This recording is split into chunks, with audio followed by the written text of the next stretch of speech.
சீராக்கின் ஞானம் அதிகாரம் 5. செல்வ செருக்கு.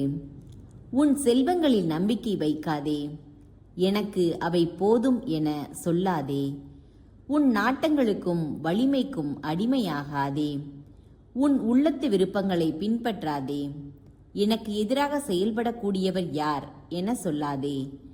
ஆண்டவர் உன்னை தண்டியாமல் விடமாட்டார். நான் பாவம் செய்தேன், இருப்பினும் எனக்கு என்ன நேர்ந்துவிட்டது என கூறாதே. ஆண்டவர் பொறுமை உள்ளவர். பாவத்துக்கு மேல் பாவம் செய்யும் அளவுக்கு பாவ மன்னிப்பு பற்றி அச்சம் இல்லாமல் இராதே. ஆண்டவரின் பரிவு எல்லையற்றது. எண்ணற்ற என் பாவங்களை அவர் மன்னித்து விடுவார் என உரைக்காதே. அவரிடம் இரக்கமும் சினமும் உள்ளன. அவரது சீற்றம் பாவிகளை தாக்கும்.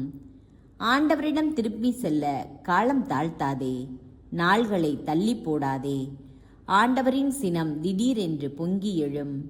அவர் தண்டிக்கும் காலத்தில் நீ அழிந்து போவாய். முறைகேடான செல்வங்களில் நம்பிக்கை வைக்காதே. பேரிடரின் நாளில் அவற்றால் உனக்கு பயன் இராது.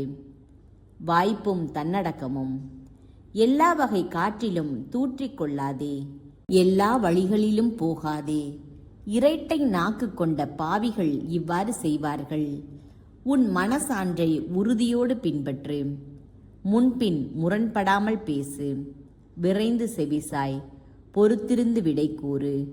உனக்கு தெரிந்தால் மறுமொழி கூறு, இல்லையேல் வாயை மூடிக்கொள். பெருமையும் சிறுமையும் பேச்சினால் வரும்.